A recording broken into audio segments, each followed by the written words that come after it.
நீங்கள் பார்த்து கொண்டிருப்பது 24 நியூஸ் தமிழ். தமிழ்நாடு தகவல் ஆணையம் தகவல் உரிமை சட்டத்தை குழி தோண்டி புதைக்கக்கூடிய ஆணையமாக மாறிவிட்டது. தகவலை மறுக்கக்கூடிய ஆணையமாக மாறிவிட்டது. தகவல் ஆர்வலர்களை, பொதுமக்களை தமிழ்நாடு தகவல் ஆணையம் மிரட்டுகின்றது, நிற்க வைத்து பேசுகின்றது. அவர்களுக்கு குடிநீர் வசதி போன்ற அடிப்படை வசதிகளை கூட தமிழ்நாடு தகவல் ஆணையம் செய்யவில்லை.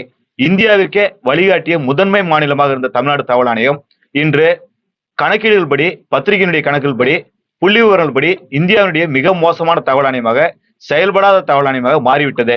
இதை கண்டிக்கக்கூடிய வகையில் இந்தியாவின் மிக மோசமான தகவல் ஆணையம் என்கின்ற விருது வழங்கும் விழாவை சாதாரண பாமர இந்திய குடிமக்கள் சார்பாக இன்று நடத்தியிருக்கின்றோம். ஏற்கனவே தமிழ்நாடு தகவல் ஆணையத்தினுடைய போக்கினை கண்டித்து சீர் செய்வதற்காக சட்டமன்றத்தை முற்றுகையிட்டு போராட்டம், கவர்னர் மாளிகை முற்றுகையிட்டு போராட்டம், தமிழ்நாடு தகவல் ஆணையத்தின் முன்பு முற்றுகையிட்டு போராட்டம், ஒப்பாரி வைக்கும் போராட்டம் என்று தொடர்ச்சியாக போராட்ட களத்தின் மூலமாக தகவல் ஆணையத்திற்கு எச்சரிக்கையை சொல்லியிருக்கின்றோம். தமிழ்நாடு தகவல் ஆணையம் தன்னுடைய செயல்பாட்டுகளை மாற்றிக்கொண்டு தகவல் உரிமை சட்டத்தை மிகச்சரியாக செயல்படுத்த வேண்டும். இந்தியாவிற்கே வழிகாட்டியாக இருந்து தமிழ்நாட்டில் முதலில் தகவல் உரிமை சட்டம் கொண்டு வரப்பட்டது.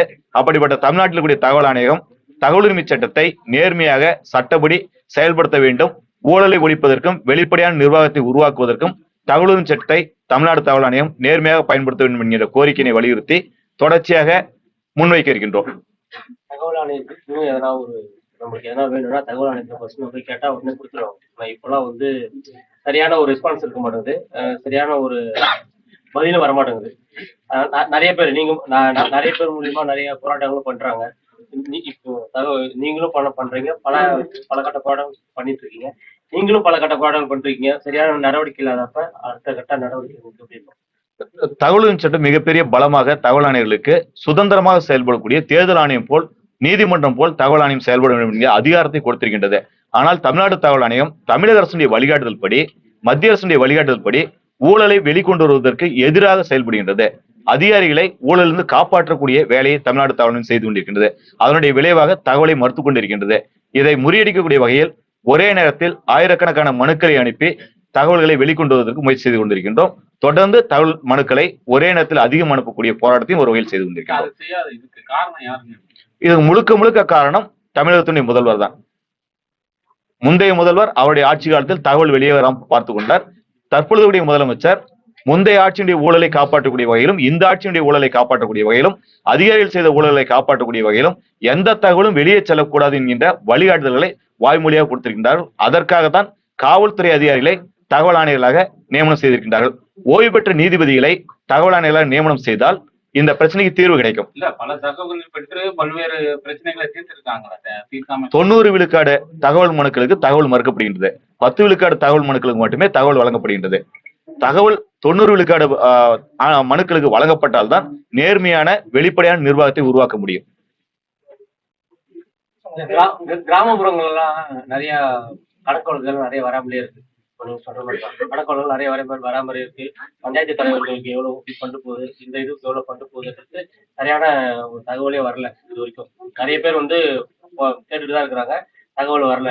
அந்த கிராமத்துல இருக்கிற இளைஞர்களோ தகவல் ஆணையத்துல கேட்டப்ப தகவல் ஆணையத்தில் சரியா போயிருக்கு. பஞ்சாயத்து ராஜ் சட்டம் வெளிப்படையான நிர்வாகத்தை வலியுறுத்துகின்றது. கிராம ஊராட்சிக்கு வரக்கூடிய ஒவ்வொரு ரூபாய் பணமும் செலவு செய்யக்கூடிய விஷயமும் இணையதளத்தில் வெளியிட வேண்டும் என்று சொல்கின்றது.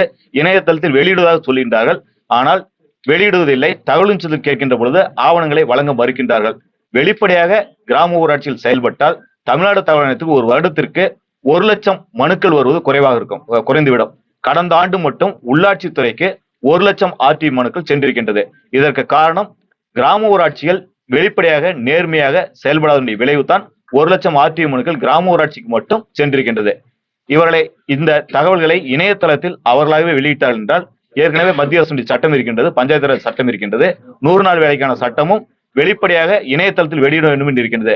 இணையதளத்தில் கிராம ஊராட்சியுடைய வரவு செலவு கணக்குகளை வெளிப்படையாக வெளியிட்டால் தகவல் உரிமை சட்டத்தில் 1 லட்சம் மனுக்கள் குறையும்.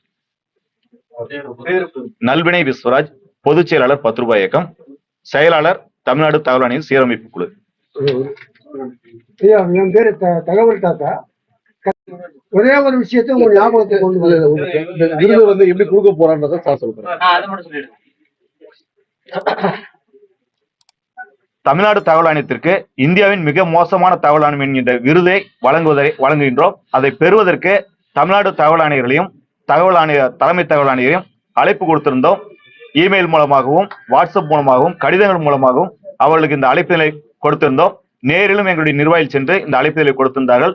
தமிழ்நாடு தலைமை தகவல் ஆணையர்களும் இன்றைக்கு விருது பெறுவதற்கு வரவில்லை. அவர்களுக்கு இந்த விருதினை பதிவஞ்சல் மூலமாகவும் தபால்கள் மூலமாகவும் வாட்ஸ்அப் மூலமாகவும் இமெயில் மூலமாகவும் இன்றைக்கு வந்திருக்கூடிய சாமானிய குடிமக்கள் அனுப்புகின்றோம். தமிழ்நாடு முழுந்து 1,00,000க்கும் மேற்பட்ட சமூக ஆர்வலர்கள் இந்த விருதினை அவர்களுக்கு தபால் மூலமாகவும் இமெயில் மூலமாகவும் வாட்ஸ்அப் மூலமாகவும் அனுப்ப இருக்கின்றோம்.